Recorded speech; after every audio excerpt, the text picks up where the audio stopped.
أراد السلقلقي ياسر الخبيث أن يثبت شعيرة التطبير النصرانية التي بينا في برنامج شعائر شيعية أن الشيعة قد أخذوها من إخوانهم النصارى.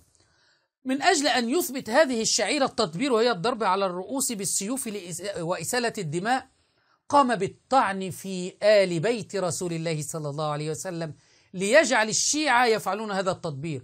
فقال أن زينب ضربت ونطحت رأسها، والنطح لا يأتي إلا من الحيوانات، وأخذ يطعن في آل بيت رسول الله وفي نساء آل البيت ليثبت هذه الشعيرة النصرانية.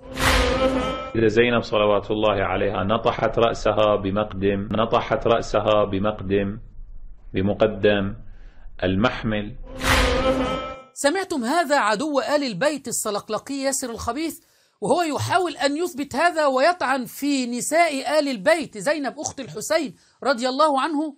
الآن سنشاهد العالم الشيعي أسد قصير وهو يثبت أن هذا الناصبي ياسر الخبيث يشبه آل البيت بالحيوانات. البعض يقول أن السيدة زينب عليها السلام ضربت رأسها، نطحت. للأسف كلمة نطحت، هذا النطح للحيوان، نطحت رأسها بالمحمل.